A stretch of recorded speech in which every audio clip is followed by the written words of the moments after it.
Okay, good morning class. For today, I'm going to discuss the next topic under the rational function, and this is all about addition and subtraction of rational expressions.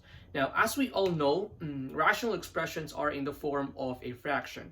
And when we add or subtract fraction, the first thing we need to consider are the denominators. The denominators should be the same in order for us to add those two fractions. Um, the same way applies in adding and subtracting rational expressions.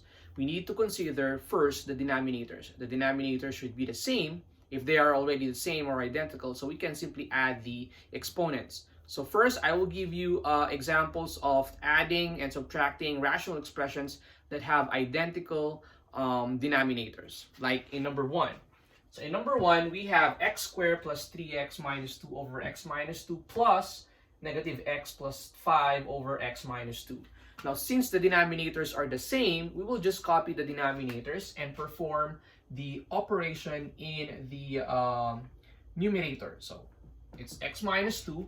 So we will perform the operation in the denominator, in the numerator rather. This is x squared plus, is there an x squared here? There's none. So I'm going to write x squared here. So in adding the numerators, it's the same as adding and subtracting similar terms. There's no term similar to x squared, so I will just put x squared there. How about 3x? Is there a term similar to 3x? There is, and that's negative x. So what's positive 3x plus negative x? That is equal to positive 2x. Why positive 2x? Because positive 3 is larger than the numerical coefficient of x.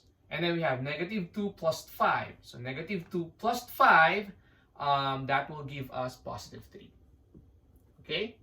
And then the next step would be, we need to simplify the rational expression as much as possible. But the question is, can we simplify this?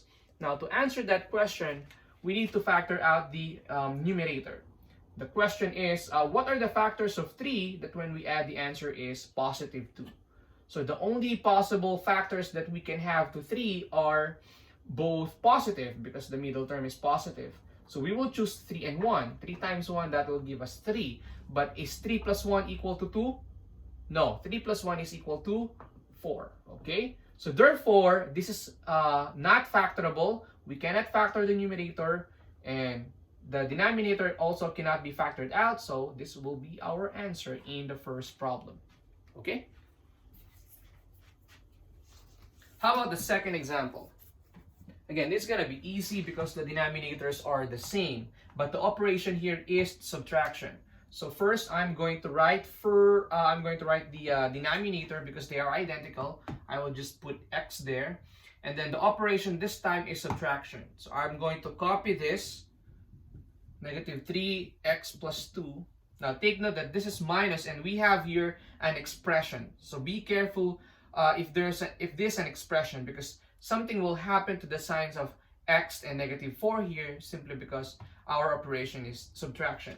So this is minus, open parenthesis, x minus 4. This is what I'm talking about, okay? So negative 3x plus 2 is this, minus is the operation, x minus 4 is our expression on the numerator. So what the next thing we will do here is we will distribute this x to both, this negative sign to both x and negative 4. Okay, so this will be equal to negative 3x plus 2 minus x plus 4 over x. And then after that, we will just combine the like terms. Our like terms are negative 3x and negative x. Both are negative, so we can add them. And they are similar terms. That's negative 4x, okay? Positive 2 plus positive 4 is equal to positive 6. Okay, all over x. Okay, and then we need to simplify this as much as possible. Now, if you're going to look at the numerator here, it's factorable, right? We can factor this out. We can divide both negative 4x and positive 6 by 2. But if we do that, nothing will happen. Nothing will be canceled out. So meaning we cannot simplify this further. So therefore, this is our answer. Okay, as long as the result cannot be simplified, that will be our final answer.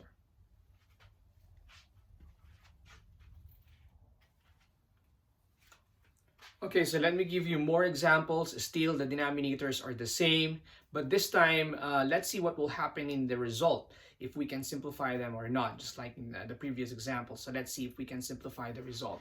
Okay, number 3, again, the denominators are identical, so I will just copy the denominators.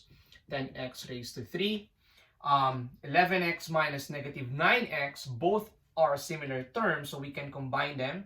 But again, be careful with this subtraction, because this, if this subtraction, something will happen to this. This will be negative 9x, okay? So if that happens, this negative 9x will be equal to positive, and the operation will become addition, okay? So this is equal to 11x plus 9x over 10x cubed. And then simplify that, or add the numerators. That is equal to 20x over 10x squared, 10x cubed rather. Now here, look at this. We can simplify 20 and 10 and x over x cubed. Okay. Actually, by just looking at this, we can already simplify x and x cubed. We can cancel that out. So x cubed will become x squared. But sometimes if we do that, the denominators will, in this case, if we do that, the denominators are still the same. But there are cases wherein when you do that, the denominators will change. So I advise that as long as the denominators are the same, then don't simplify first. I'm sorry. Don't simplify the rational expressions. Simplify the result. Okay? Like in this case. So we subtracted first the two rational expressions, and then the result is this, and that's the time we will simplify this. It's different from multiplying and dividing rational expressions. If you remember that lesson, before we multiply and before we multiply and divide the rational expressions, we simplify them as much as possible. In adding and subtracting rational expressions, we have the option of whether simplify them first and then add or subtract, or combine them first and then simplify. So we have that option. It's up to us. Okay. So here, what we did is we combine the two rational expressions first, and then we simplify.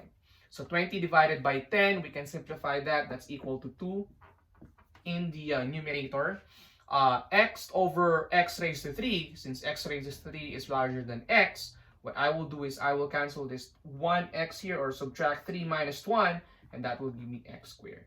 And this is the result, the simplified form of the answer. Okay? Now let's proceed to the fourth example. Again, the denominators are identical. Okay? So if you do that,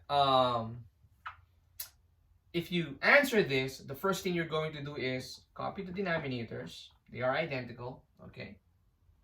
And then perform the operation in the numerator. 6 plus negative 3, and that will give us positive 3.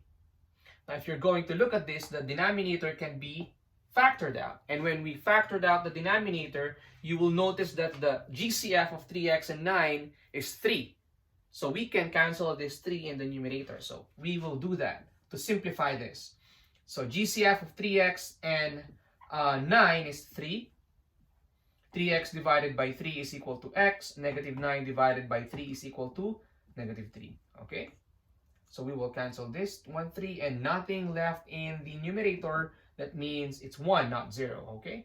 So 1 over x minus 3. And that will be the answer.